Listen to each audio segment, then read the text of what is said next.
में श्री अजय कुमार जदयू प्रत्याशी और राजद के प्रत्याशी श्री मुन्ना यादव के बीच जो है ये मैच होने जा रहा है। इस रोमांचकारी चुनावी मैच जिसे देखने के लिए दर्शक जो है संस्था में इस समय है। श्री अजय कुमार तालियों की जोरदार बौछार के बीच पवेलियन से निकलकर बीच मैदान की तरफ जाते हुए उन्होंने स्ट्राइक के लिए खेलने के लिए तैयार। श्री मुन्ना यादव लंबे कद के गेंदबाज जा रहे हैं लंबे बॉलिंग रन पर। श्री मुन्ना यादव उनकी रफ्तार तेज होते हुए आधे रास्ते पार किया, एम्पायर के बगल से गुजरते हुए उनकी बॉल लेकर और मिडिल पर घुटने के समानांतर फरनपुर गया अजय कुशवाहा उन्होंने ड्राइव किया मिड विकेट बाउंड्री के बाद 4 रन के लिए। और हमें नहीं लिखते पर बैठे हुए दर्शकों की उत्तेजना का वर्णन शब्द कर पाऊंगा। यहाँ पर लाखों लोग तालियां बजा रहे हैं, ढोल पीट रहे हैं, टोपियां उछल रहे हैं, गले मिल रहे हैं। मैं क्या का वर्णन कर सकता हूँ। बहुत ही खूबसूरत नजारा जो देखते ही बनता है। अब अजय कुशवाहा जा रहे हैं बॉलिंग करने के लिए और श्री मुन्ना यादव जा रहे हैं बल्लेबाजी करने के लिए। श्री अजय कुशवाहा उनकी रफ्तार तेज होती हुई आधे रास्ते पार किया, एम्पायर के बगल से गुजरते हुए उनकी बॉल लेकर मिडिल पर घुटने के समानांतर चली। श्री मुन्ना यादव ने खेलने की कोशिश की, बल्ले बल्ले का बाहरी किनारा लिया, इसके नीचे आ रहे हैं आपको दिनेश प्रसाद कुशवाहा, उन्होंने शानदार कैच लिया और इसी के साथ में मुन्ना यादव। हेलो नमस्कार साथियों, आप लोगों को स्वागत है हमारे YouTube और Facebook channel Bihar reporting news पे। साथियों मैं अभी मीनापुर विधानसभा क्षेत्र के मझौलिया पंचायत में आ गया हूँ और हमारे साथ एक खास मेहमान जुड़ चुके हैं जिनका नाम मोहम्मद सदरुल खान जी है और ये पूर्व मुखिया भी रह चुके हैं और पूर्व मुखिया रहने के साथ साथ पूरे मीनापुर में इनको मुखिया जी के नाम से ये प्रसिद्ध है और साथ ही साथ एक कमेंट्री मैन के भी रूप में ये जाने जाते हैं। तो सर सबसे पहले आपको हमारे चैनल पर स्वागत है। जी आपका भी स्वागत राकेश जी। आप शानदार सामाजिक कार्यकर्ता रहे हैं और चैनल मीडिया की दुनिया में आए हैं, आपका स्वागत है। आपके उज्जवल भविष्य के लिए शुभकामनाएं। इस राजनीतिक क्षेत्र में कब आए और कैसे आए और आपको इस राजनीतिक क्षेत्र में आने से समाज में क्या बदलाव हुआ और किस तरह से आप काम किए? शुरू से ही देशभक्ति जो है हमारे दिल में जो कुट कुट के भरे हुई है। अपने देश और अपने देशवासियों से बहुत प्यार है। मैं जनता से बहुत प्यार करता हूँ, यानी जिस तरह अपने बाल बच्चों के प्रति मोहब्बत उमड़ती है उस तरह दूसरे को देख के भी लगती है। तो ये जो नेचर है मेरा शुरू से ही बचपन से ही था, बहुत कम उम्र से ही था। जब पंचायत चुनाव की घोषणा हुई तो यहाँ पर जो है लोगों ने बैठक किया और बैठक कर करके हमें बुलाया और मुखिया का प्रस्ताव दिया जब मुखिया चुनाव आपको लड़ना है। हमारे बाबूजी खिलाफ थे, नहीं आप नहीं लड़िए, आपको ऐसे ही लोकप्रिय व्यक्ति हैं। फिर भी समाज के लोगों के दबाव की वजह से मैंने अपने पिताजी को मनाया और मना करके मुखिया चुनाव जो है रिकॉर्ड वोटों से यहाँ पर जीता। आप जा करके देखेंगे मुखिया बनने के बाद में मेरे मकान पर आज भी एक छोटी सी रेडियो स्टेशन यानी 4 लाउड स्पीकर लगे हुए हैं, शक्तिशाली मशीन है। जब वो मशीन में बोलता था कि जितने भी मतलब सरकार के आते थे, जो भी योजनाएं आती थी, इंदिरा आवास आया या रोड बनने के लिए आया, और उस जमाने में आपको मालूम होगा कि बाढ़ का समय था, काफ़ी बाढ़ वगैरह भी आता था, तो गेहूं बंटने के लिए आता था और प्लस जनता के लिए 200 रुपया देने के लिए आता था। तो उस समय कई बार मौका अब हुआ, आज भाई हमारा 13 वार्ड है, 13 वार्ड में सबको बराबर यानी कि जो इन लोगों को दिया दूसरे लोग को भी वही दिया। पहले मैंने शमशान गिरवाया, उसके बाद में कब्रिस्तान गिरवाया। यानी कि हमको लगता है कि सारी जो ईश्वर एक है, भगवान एक है, तो मैं जिस पद पर आया था उसका भरपूर मैंने मतलब कि समाज सेवा में उपयोग किया और हमेशा लोगों की सेवा में लगा रहता हूँ। आज भी सक्रिय हूँ, कभी किसी को दर्द होता है तो अपने आप महसूस करता हूँ। आप मुखिया का चुनाव कब लड़े थे? 2001 में लड़े थे। 2001 में लड़े थे, मतलब 2001 से 6 तक आप? हाँ 6 से मुझे। उसके बाद उसका आरक्षण वगैरह हुआ, बहुत सारा चीज वगैरह हुआ है ना। और किन किन दलों में रह करके आप काम किए हैं समाज के लिए? इसमें सबसे पहला मेरा दल था, चूंकि मैं सीमांत से आया था और सीमांत जो है राजनीति का एक बहुत प्रमुख जगह है वहाँ जो है। तो मतलब कि सीमांत से आने के बाद में लालू राबड़ी जी हमारे पसंदीदा मतलब कि नेता रहे और उनके यहाँ मेरा जाना आना था। बहुत ज़्यादा प्यार लालू जी और राबड़ी देवी से हमको मिला और वहाँ जिसमें हिंद केसरी जी का जमाना था। हिंद केसरी जी एक बड़े नेता थे लेकिन उनको मैं ठीक से जानता नहीं था, कि नया नया आया था तो मुन्ना जी के प्रभाव में था। क्योंकि मुन्ना जी जब हमको मतलब यहाँ मुखिया बने तो शायद हम पूरे प्रखंड में पहले व्यक्ति थे जिनको उन्होंने समर्थन दिया था, एकदम दिल से दिया था। लेकिन मुन्ना जी में एक प्रॉब्लम आता चला गया कि जैसे समय आया जब उनको लालू जी को परिचय नहीं कराया था, उनको बोला था कि भाई ये वहाँ के बहुत ही लोकप्रिय युवा नेता हैं और इनको टिकट आप विधानसभा का दे दीजिए और हिंद केसरी जी को लोकसभा का दे दीजिए, क्योंकि लोकसभा चले जाएंगे तो इनका जो है जगह ये हो जाएगा, तो इनको आप उस जगह दे दीजिए। लेकिन हमको महसूस हुआ कि मेरा गलत डिसीजन था कि मुन्ना जी में एक प्रॉब्लम है और वो प्रॉब्लम दूर नहीं कर पाए, चाहे वो कोई और जाति हो, चाहे यादव भाई हो, चाहे मुस्लिम भाई हो, जो युवा है जिनका भविष्य उज्जवल है, तो एक नेता होता है जो प्रोत्साहन देता है, उसको आगे बढ़ाता है। अब आप देख लीजिए, मेरा ही व्यक्तिगत कोई ही नहीं है, हमारे समाज के लिए भी कोई ऐसा काम नहीं हुआ जो मान लिया कि कब्रिस्तान हुआ या कोई रोड हुआ या और कोई विकास के कार्य हुए, कभी दुख सुख हुआ, कभी लोगों को लगा जो आपस में कोई तरह का विवाद हो गया था, मिल बैठ करके सलट दिए हों। कोई तेज आदमी जब भी आया तो उसका जो है उन्होंने विरोध किया। मैं मुखिया संघ प्रवक्ता बना तो उनका कहना था आपके मुखिया संघ प्रवक्ता क्यों हटाइए, इसको पद को हटाइए। लेकिन मुखिया संघ प्रवक्ता मेरा सबसे लोकप्रिय मतलब कि पद था, वो बेहद मैं लोगों की जो अपने मुखिया की समस्या जो है या प्रखंड की समस्या जो है मैं रखता था, उनमें उनको दिक्कत था।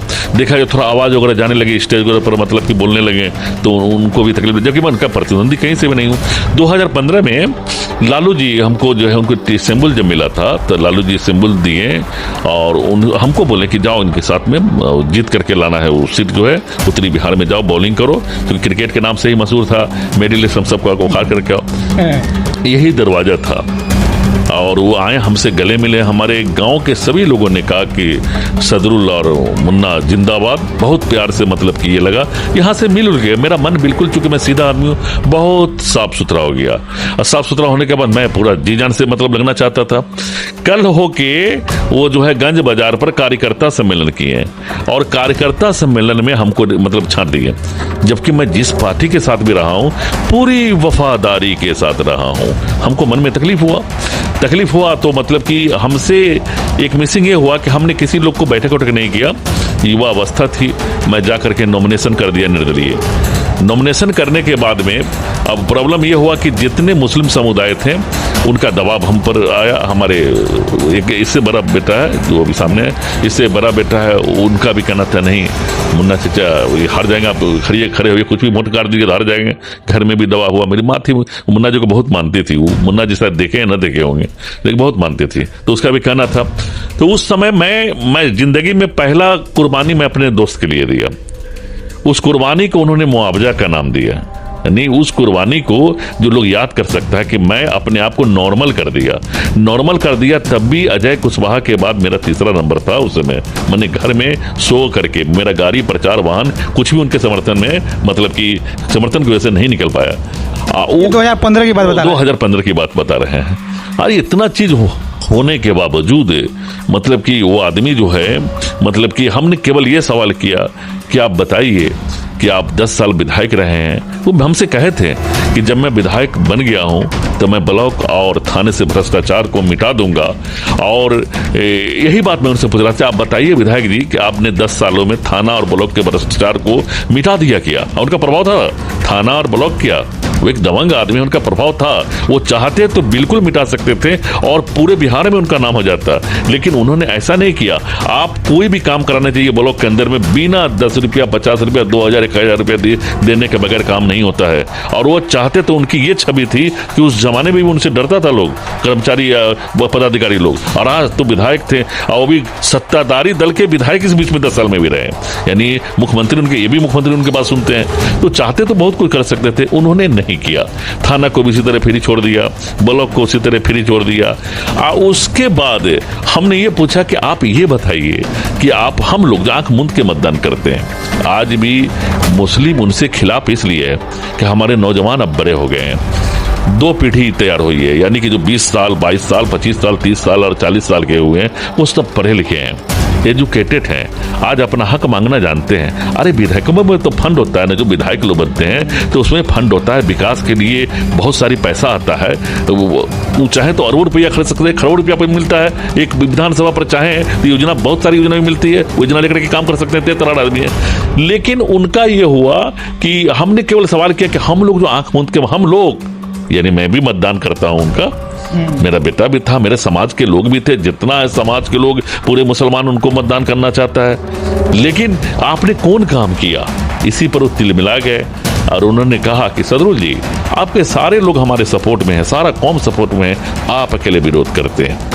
ये चोट हिंदुस्तान के हर आदमी को लगा, चूंकि हम एक दूसरे से प्यार करते हैं, हम एक दूसरे का, जो मुसलमान एक दूसरे का रिश्तेदार होता है, एक दूसरे का भाई होता है, ऊपर वाला ही बना करके बैठता है, हम सब एक हैं।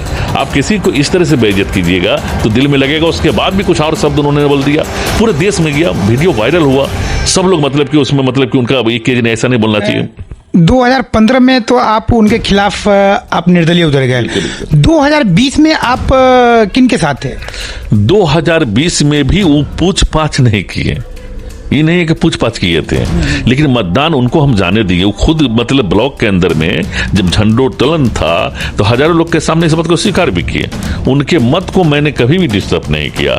जैसे इसी गांव के ही ले लीजिए, अब पूरा मीनापुर तो मेरा परिवार है, पूरे देश से प्यार करता हूँ, बिहार से प्यार करता हूँ। यहाँ ले लीजिए मेरा ससुराल और मेरा मतलब कि खानदान, यानी बाबूजी का जो वंश से वो सब यहाँ है। यहाँ 75% हम लोग पढ़ते हैं।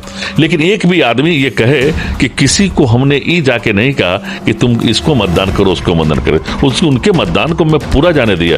फिर भी जीत जाने के बाद जो चाहिए, जैसे कोई भी हमारे समाज के लोग इस समय आरजेडी का अध्यक्ष नहीं है, एक परिवार का जो है इस समय मतलब कि सहनी बिरादरी से 3 बार से है, लेकिन एक भी मुस्लिम का बेटा आरजेडी का अध्यक्ष यहाँ नहीं है, जिले में नहीं है, प्रदेश में नहीं है। ये प्रतिनिधित्व करने वाला वो किसी को बनने ही नहीं देते। कोई अब हम ही ने पूछा क्या काम किया, गिना देते। अगर बहुत काम किए होंगे तो गिना देते फटाफट। ये मैं सवाल किया हूँ, 2020 में आप किनको साथ दिए थे? हम लोग काफी खफा हो गए, तो बीना देवी याद कराया आपने, बिल्कुल बीना देवी जो कि मतलब कि मिथिलेश यादव पत्नी है, उनके साथ जाकर के हजारों लोग मुख्यमंत्री जी के यहाँ जाकर के हम लोग शामिल हुए हैं, मतलब कि मुख्यमंत्री खुद शामिल कर रहे थे। तो फिर ये बीना देवी को तो टिकट नहीं मिला था, वो क्या बोलते हैं पप्पू यादव जी के उसके बैनर तले आई।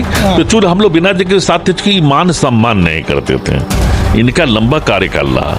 अरे आप मान लिया आप मेरे मित्र हैं, हमारा भी राजनीतिक जीवन है हम लोग का, तो आप हमारे समाज के कुछ बच्चों को आप कोई पोस्ट पर जलाइएगा नहीं, लगे कि प्रखंड का अध्यक्ष है, जिले का मतलब कि पदाधिकारी है या प्रदेश का पदाधिकारी है, तो आप गिना के बता दीजिए अपने कार्यकाल में कई हो।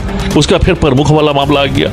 ये सुगुप्ता परवीन जी थी, वो प्रमुख बनाए, बहुत मेहनत की है वो, इसमें कोई शक की बात नहीं है। फिर बीच में आकर के, उसका तारीफ भी मैंने किया था, बीच में आकर के उन्होंने किया कि सुगुप्ता परवीन जो है, जब मतलब कि उनके अविश्वास प्रस्ताव आया, तो अविश्वास प्रस्ताव ये लोग कहीं पर डीलिंग कर लिए, जो अभी वर्तमान प्रमुख है उनसे कहीं पर डीलिंग हुआ।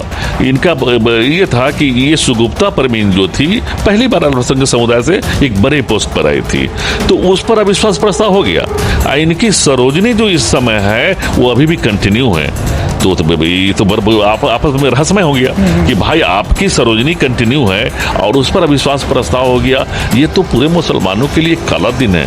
अच्छा, ये मिथिलेश यादव जी तो अभी मुन्ना यादव जी के सपोर्ट में घूम रहे हैं, पिछले बार जिनको आप सहयोग किए थे, इस पे क्या करना चाहिएगा? देखिए बहुत लोग नाराज हैं, अब उनकी अपनी वफादारी है, वो क्या करेंगे वो जानेंगे, लेकिन हमको जहां तक जानकारी है कि यादव समुदाय जो हमारा है वो भी हमारी दर्द को महसूस कर रहे हैं, हमारे दर्द को महसूस कर रहे हैं कि भाई ये लोग जो हैं या अल्पसंख्यक समुदाय जो है, दरअसल वो अपने आप को न जाने मतलब कि अहंकारी हो गए हैं। मैंने पूरा अहंकार उनको हो गया कि मेरा कुछ नहीं बच सकता। आपको जानकर ताज्जुब होगा, अफसोस लगता है हमको कि नेता उसको कहते हैं जो अपनी वाणी पर कंट्रोल रखे, अपनी बातों पर कंट्रोल रखे, और प्यार से तो दुनिया लुटा जा सकता है। अभी 2025 का चुनाव चल रहा है, इसमें आपको जदयू के प्रत्याशी अजय कुमार जी के साथ देखा जा रहा है, उन्हीं की तरफ आप समर्थन अपना दे रहे हैं, क्या उद्देश्य है? हमारा उद्देश्य है या हम पर कर्ज है, हमारे समाज पर कर्ज है, बिहार के मुसलमानों पर कर्ज है। दिल पर हाथ रखकर आप सोचेंगे तो हिंदुस्तान में कोई भी ऐसा मुख्यमंत्री नहीं है जो मुस्लिम समुदाय के लिए इतना काम किया, मैं डंके की चोट पर कहता हूं। वही तो हम लोग का नेता है जिसको हम लोग समझ नहीं पा रहे हैं, और समझाने से लोग कहता है भाजपा से सटा हुआ है। अरे भाजपा से ये किसी से गठबंधन करे, हमको उनसे मतलब नहीं है, मतलब नीतीश कुमार से है। नीतीश कुमार न किसी के सामने झुके हैं, न किसी के सामने झुकेंगे। उनका जो मतलब अपना सेकुलर छवि है वो बना रहेगा। आप ले लीजिए कब्रिस्तान के संबंध में, लालू जी का 15 साल सरकार रहा, मेरे गार्जियन का 15 साल में वो गिना कि कितना कब्रिस्तान गिरवाए, 9000 कब्रिस्तान या उससे ज्यादा माननीय नीतीश कुमार ने गिरवाया। जिस गांव में मैं बैठा हुआ हूं, जब हम मुखिया बने तो वहां पर हाट बाजार लगता था, वहां पर पूरा ग्राउंड नहीं था, लोग छर काट करके ले जाते थे। मैं मुखिया बना तो 25% मैं गिरवाया, और जो बचा हुआ था उसको अजय जी के पापा जी, जबकि अगल बगल में कोई नहीं भाई है, उनको छोड़ करके, उनको नाराज कर करके, यानी हम उनके वोटर नहीं थे, वो सब वोटर है, उनको नाराज करके उन्होंने गिरवाया। ये पहला कर्जा नीतीश कुमार जी का हम लोग के प्रति हुआ। रोड आया है यहां पर, जहां पर हम बैठे हुए बिजली के लिए तरसते थे, यानी एक फेज मझौलिया बाजार से लेकर के आते थे, और भर दिन लाइनमैन की तरह हम लगे रहते थे। जब वोल्टेज नहीं बढ़ता था, पंखा नहीं चलती थी, स्टेबलाइजर नहीं चलता था, और इन्वर्टर भी काम नहीं करता था, इन्वर्टर चार्ज नहीं होता था, और फ्रिज का तो सपना नहीं पूरा होता था। उनके आने के बाद इसी गांव में, मुस्लिम गांव है, चारों तरफ ट्रांसफार्मर लगी है, 3 ट्रांसफार्मर इधर लगी है, एक वहां पे लगा हुआ, एक मंगवा, 5 ट्रांसफार्मर एक बरंडा गांव को भी सप्लाई कर रहा है, और 3 फेज लाइन, यानी आपका कहीं वोल्टेज कम हो तो दूसरा फेज में मतलब कि आप करा लीजिए, तीसरा फेज पर चले जाइए। मतलब उनसे आप प्रभावित होकर के मतलब इस बार उनको सहयोग कर रहे हैं ना, इस बार सहयोग कर रहे हैं। तो इसमें जैसे मान लीजिए कि आपका जो है, आप जिनको समर्थन देते हैं, दिल से देते हैं, और इस खुशी में आप एक कमेंट्री के रूप में जाने जाते हैं, तो आप उनके प्रति आप कमेंट्री भी करते हैं। तो हमारे दर्शक लोग भी जानना चाहेंगे, देखना चाहेंगे कि आप अपने समर्थन जिनको कर रहे हैं, किस तरह से आप कमेंट्री सुनाइएगा, जरा थोड़ा आप अपना ये दिखाइए। मैं मीनापुर को स्टेडियम बना देता हूं, यहाँ के लोगों को दर्शक बना देता हूं, अजय कुमार को बल्लेबाज बना देता हूं, मित्र मुन्ना यादव को गेंदबाज बना देता हूं।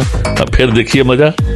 मैं मीनापुर के स्टेडियम से मोहम्मद सदरुल खान सभी सुनने वाले का स्वागतम करता हूं।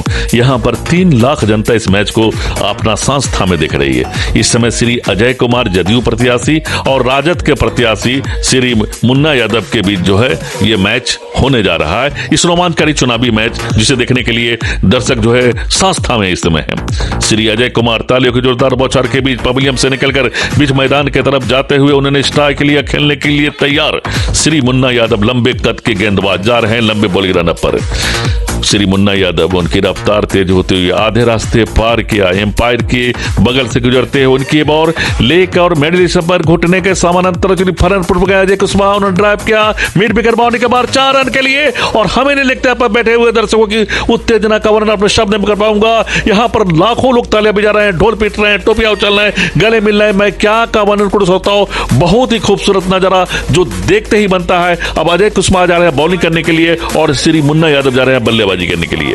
श्री अजय कुशवाहा उनकी रफ्तार तेज होती हुई आधे रास्ते पार किया, एम्पायर के बगल से गुजरते हुए उनकी अब और लेकर मिडिल पर घुटने के समानांतर चली। श्री मुन्ना यादव ने खेलने की कोशिश की, बल्ले बल्ले का बाहरी किनारा लिया, इसके नीचे आ रहे हैं आपको दिनेश प्रसाद कुशवाहा, उन्होंने शानदार कैच लिया और इसी के साथ में मुन्ना यादव। बहुत बहुत धन्यवाद। हम एक बात और मैं आपसे सवाल करना चाहेंगे कि आप जिस तरह से आप समर्थन दे रहे हैं और पूरे मीनापुर विधानसभा में मुस्लिम समुदाय, मुस्लिम भाइयों को बैठ करके मीटिंग करके उनके विरोध में उतर गए, इसका क्या प्रभाव पड़ेगा? बहुत प्रभाव पड़ेगा, क्योंकि सबसे बड़ा मेरा खुशनसीबी है कि जो बच्चे हैं पढ़े लिखे हैं, उनको जब उनका अधिकार नहीं, हम उस सत्ता में भागीदारी चाहिए। अरे भैया, आप अभी भी देख रहे हैं घोषणा जो हुआ है, आप उसी समुदाय से आते हैं, आपका समुदाय का लड़ाकू लड़का है मुकेश सहनी जी, हमको उनसे कोई इतराज नहीं है। वो लड़ करके उप मुख्यमंत्री जी की घोषणा करा दी है, और हम अंधभक्त जिसका कोई नेता नहीं है, हम 19% 20% वाले हैं, तो हमारा उप मुख्यमंत्री नहीं होना चाहिए। ये तो उनको सोच समझ के पहले ही मेरा घोषणा करना चाहिए। आप भी राकेश सहनी जी हैं, आपका घोषणा हमको कोई दिक्कत नहीं है, आपका अधिकार बनता था या नहीं बनता था, लेकिन आपके लड़ाकू नेता ने दिलवा दिया। तो हम तो अंधभक्त हैं, हम इसी तरह मतदान करते हैं। अरे भाई, ऐसा मतदान हम क्यों करेंगे? जो लोग समझे समझ जाएंगे, नहीं तो आगे क्लीन बोल्ड हो जाएंगे। जितना भी पूरे बिहार में है, मुस्लिम जाग गया है। मुस्लिम का बच्चा जो है 20 बरस 18 बरस 30 बरस वाला, वो नया पीढ़ी है, वो सब पढ़ा लिखा है। अरे भाई, मैं अपने कौम से कहना चाहता हूँ, अरे हमको भी आंख दिया, इतना राजनीतिक अनुभव है, आप गलत नहीं समझिए। मैं भी अल्लाह का बंदा हूँ, आपको गलत समझाऊंगा तब पकड़ा जाऊंगा, ऊपर जाऊंगा तो ऊपर वाला हमको माफ नहीं करेगा। मैं आपसे कहना चाहता हूं कि जो काम करे उसको ना मतदान कीजिएगा भैया। आप पूरे मीनापुर विधानसभा मतदाताओं मालिक साहब क्या संदेश देना चाहते हैं अंतिम? पूरे लोग से कहना चाहते हैं, रिजल्ट क्लियर है, अजय कुशवाहा जीत रहे हैं। मेरे ख्याल से उत्तरी बिहार में सबसे ज्यादा मतदान से जीतेंगे, मंत्री पद भी उनको मिलने जा रहा है और उत्तरी बिहार के एक बड़े कुशवाहा नेता होंगे, लेकिन वो जमात के नेता है, उन पर भरोसा है। चूंकि उनके बाबूजी जब थे तो बहुत काम कर दिए हैं, तो उन पर भरोसा है और उन्होंने हम लोगों से वादा किया, 300 करीब हम लोग मीटिंग कर करके उनको समर्थन दिया। जितने 10,000 लोग हम लोग के साथ में आए थे तो लेकिन बहुत सारे मुस्लिम भाई लोग हैं जो अभी भी पूरे मुन्ना यादव जी के समर्थन में घूम रहा है और बोल रहा है कि सदरुल खान जो ये मुहिम चला रखे, इससे कोई फर्क नहीं पड़ने वाला है। फर्क जो पड़ेगा वो तो चुनाव के बाद भी नजर आएगा। जो उनके साथ में है ना, वो ठिका उका करता है, उनका लाभ कमाता है, तो इसलिए जाते हैं। मैं भी उनका दुश्मन नहीं रहा हूं, लेकिन वो कुछ काम नहीं किए हैं, तो अगर उनको मतदान होगा तो ये गुनाह हो जाएगा। तो इसलिए मैं अपने कौम से कहना चाहता हूं, पूरे ईमानदारी से कहना चाहता हूं कि भैया एक मुश्त वोट कर, एक बार आप अजय कुशवाहा को देके देखिए ना, और हम सीना तान करके मुख्यमंत्री आवास में बोलेंगे कि पूरा हम लोगों ने मदद किया है, हमारा पहले काम होना चाहिए। आप यकीन कीजिए काम होगा। और जो लोग भी रूठे हुए हैं, जो मतलब कि अभी भी असमंजस में हैं कि वो भाजपा के साथ सर, अरे भाजपा छोड़ो नहीं यार, अब भाजपा का जहां राज है गुजरात में, आप जाके देखिएगा, पूरे मीनापुर क्षेत्र के हमारे नौजवान लोग वहां काम करते हैं, एक से एक व्यवसाय करते हैं, वहां सब चीज अच्छे खुशहाल जिंदगी जीते हैं। कहां भाजपा की सरकार कहती है कि इनकम टैक्स दे दो, हमारा उसमें से आधा कमाई तुम दे करके जाओ बिहारी हो, ऐसा तो नहीं बोलता है ना। मेरे ख्याल से यहां से भी ज्यादा वहां लोग अच्छा डर है। बहुत बहुत धन्यवाद, आप हमारे साथ जुड़े और अपने बारे में बताए और कुछ सवाल का जवाब दिए, तहे दिल से शुक्रिया। साथियों, ये कमेंट्स बॉक्स खुला हुआ है, अगर आप कुछ कहना चाहते हैं तो आप बिंदास से लिख सकते हैं, कह सकते हैं। जब तक दीजिए मुझे इजाजत, जय हिंद।